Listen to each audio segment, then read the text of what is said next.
What's up? What's up? What's up? This your boy Q the Content Guy, and I am back for a brand new episode of the Real Housewives of Potomac, Season 7, Episode 6. Child, burning and beefing. All right, let's gonna get this thing started. So let's just jump right on into it.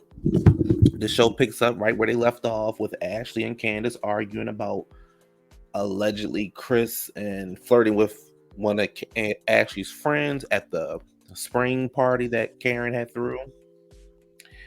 Um, and in the midst of them arguing, good old sis shut the argument down by saying, Ashley, your husband likes to leave and go to somebody's house. They edited the person's name out. So she said, Ashley, your husband likes to leave and go to somebody else's house and suck his dick. Let's just take a moment and pause.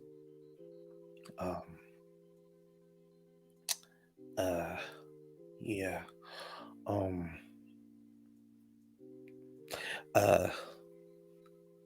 Ashley's gonna get in the car, sis, and just going home because you've lost this fight.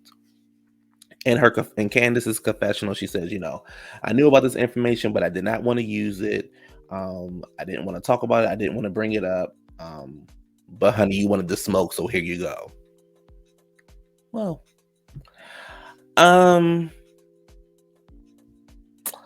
Candiace, you started it, honey. Ashley, you started it, honey. Miss Candiace ended it for you, so. And like I said, it's been episode we 6 weeks in, and Candiace ain't got on my nerves yet. So, Ashley, sis, stop arguing with Candiace because you never win. So just leave it alone. Everybody's ready to go. Karen was like, okay, let me go and get my ass in the car. Everybody was ready to go. So on their way out, Candiace does a sit down with Gizelle. And Gizelle's like, oh, the view is lovely. Candiace was like, yeah, it's lovely. So let's go sit down and talk. And they're pretty much trying to get a clear understanding on what's going on with this whole Chris situation with Chris.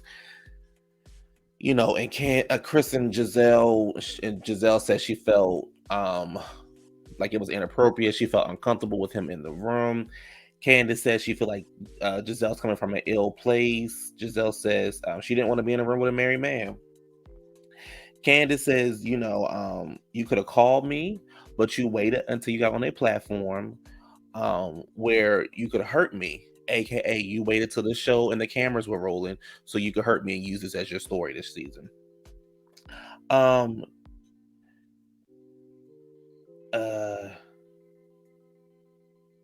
Gizelle said that's not true. And then Candiace says, you're the reason why women can't come forward for sexual allegations. Now, Candiace, you reaching, because I don't know about all that. But yeah, I don't know. I wouldn't have said all that because I don't think that's true. I think that Gizelle is just miserable, and it's your turn to get what she's been giving to everybody else. For some reason, you thought you were going to be exempt from it. I don't know why. They don't really fuck with you like that. So it's your turn. So, yep.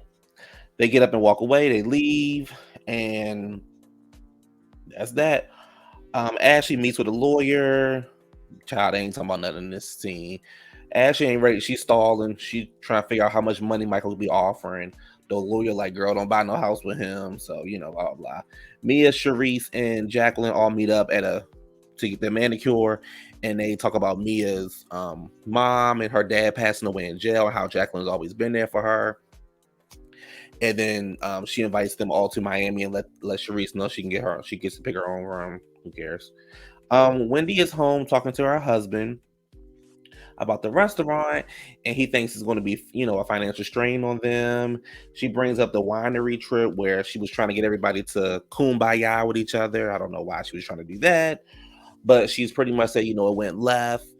But she's going to go on the Miami trip, and the girls are just going to have to deal with it. There's some girls she don't get along with, but they're just going to have to deal with it. So that's that. Gizelle, Ashley, and Roberto are shopping, and as usual, Gizelle's picking out horrible fashions. they bring up the whole fight between Candiace and Ashley, and Rob says, "Oh yeah, I knew about that. Candiace told me a couple years ago. She called me and told me a couple years ago about this whole thing with so and so, and this guy's supposed to be a high end prostitute or something like that, and Michael's paying for it." They asked in the confessional if Robin believed it, and she said she doesn't put anything past anybody, especially Michael. Then they asked her good girlfriend, Gizelle, what she thinks. And Gizelle says she never knew about the rumors. She never heard about the rumors. However, does this person look like Juan Dixon? Because we all know that Michael wants to suck Juan's dick, if he already hasn't. And she said that person looks like Juan, then I will believe it. Also, I don't know if y'all know this or not, but Juan up in the news, honey. Yes, I guess it's Juan in the news, child. Miss Juan Dixon is in the news for some allegations that happened at Coppin University. Let me bring up this story. You know how you got something ready, but then you go look for it, you can't find it. But yeah, Juan is child, he in trouble. I don't know how much trouble he's in, but I just know that they brought up the sexual allegations. He was like he wasn't he didn't bring it forward, or he's not a whistleblower, something along those lines. But damn, I guess this is not this. I know this happened like this week, right? Anyway, he's like in some allegations and things like that, and it's not a good look. It's not a good look for him. People are saying that Gizelle distanced herself from Robin, but she ain't gonna distance herself. Here it is. Former player sues Coppin University over sexual allegations and blackmail by assistant coach. So I'm not gonna read it. I'm not gonna go into all the details or things like this. But Juan name has been. It says Coppin basketball coach Juan Dixon, who was named in the complaint, allegedly failed to take action when informed of Brian Lee's actions. So Juan didn't do his part, and now he's being involved in this lawsuit. It's also saying that Juan knew Dixon had prior knowledge of issues and complaints about this former coach, but he never said anything.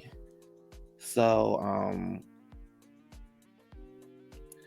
it says Juan did not respond to a phone message and an email requesting comment about the matter, nor did the coach. So it's a mess, child. Wait a minute, this the coach? Oh, hey, coach. It's a mess, and I'm gonna tell y'all what, honey, the petty side of me during that reunion, Robin couldn't say shit to me. Roberto couldn't sit her ass on that couch and say nothing to me because, baby, the way I be reading that neck of hers, I like, sir, y'all got problems over in y'all household, so don't even talk to me. Anyway, back to the review. Like Gizelle said, is it Juan? Because if it was Juan, we believe it.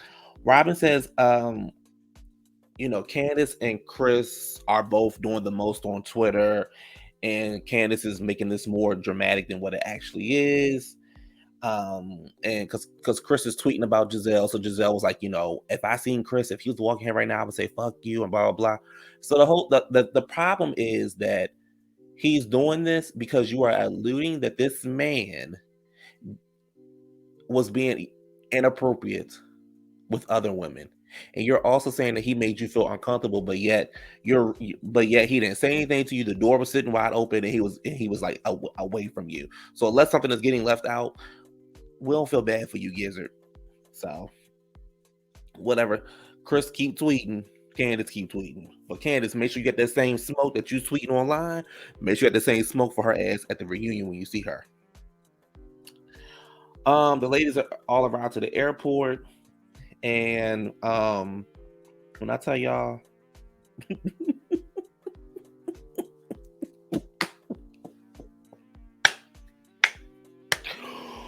woo! When I tell y'all this picture and that damn Karen cracks me up. So they get to the airport. Karen is talking about, it's her birthday and things like that. And she's like, in her confessional, she's like, would I invite Sharice to my birthday party? No. But she's here and I'm not the host. So then Karen walks up to Sharice. Hey, Sharice. Hey. And then walks past the camera smiling. When I tell y'all that shit was funny to me, honey, but y'all keep saying Karen running from Sharice. Okay. Oh, before I jump in there, I skipped the scene. So when they were in the salon, when they were getting a manicure and pedicure, Mia gonna say, I like Sharice. I like how she got the 2 R's and the 2 S's in her name. I like how her eyebrows always sit on her eyes. I mean, her eyelashes always sitting on her eyes. Ooh, and they showed this picture of Sharice looking a fool, looking like one eye go that way and the other eye go that way. Oh, baby, that was good to me. That was good to me. That was good to me. But we're gonna leave this picture up here.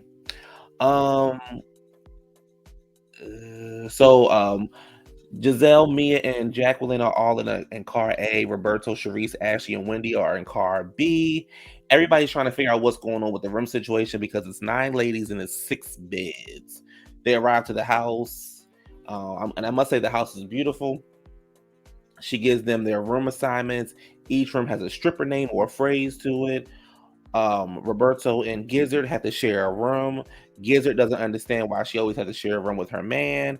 Her man poops 2 times in the morning because she knows everything about her man. Roberto also says, I don't understand. Roberto, excuse me. They got Wendy and Candiace sharing a damn bed. So you got 2 grown ass women sharing this little ass bed. The shade of it all. But I think Candiace probably will end up getting Sharice from because Sharice, she needs accommodations. She likes to sleep naked, which is a disgusting sight. I don't want to see it. And she snores like the beast that she is. So she needs to have her own room. So she's gonna go get a hotel. Bye. Roberto says she doesn't understand why nobody else in the room is sharing. Sharing. She doesn't understand when is Karen going to start sharing the room. Is it because she's the oldest, and then she's standing next in the group, and she's like, "I don't get why nobody's sharing a room but us." And Karen says, "Well, because you guys are stuck to the hip." And that was that. Sharice, like I said, she wants to get her own hotel room, whatever. Mia is upstairs. She calls her husband because this Ditz then left her suitcase at the airport because she doesn't.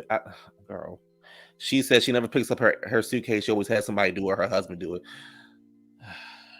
Mia act like they so goddamn rich and famous, child. Meanwhile, they trying to start a GoFundMe account because she ain't got no money, allegedly. Anyway,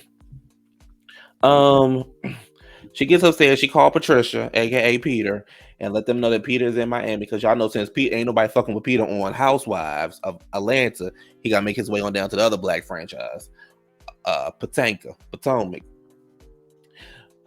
Patricia says she has beef with Wendy. Who knows what happens?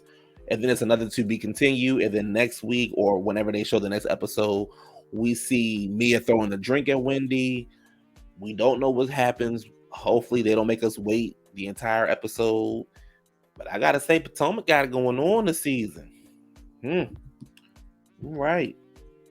Anyway, y'all, that's the review. So you know what to do. Like, comment, subscribe, share, tell a friend.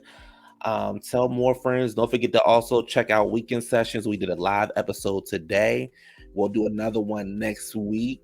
Hopefully we can do one like maybe Friday night or Saturday night. We'll see. And then we won't do one for Thanksgiving. Then we'll do one after that. Also look out for Potomac. And yeah. And that's that. Like, comment, subscribe. I hope everyone has a great week. Peace.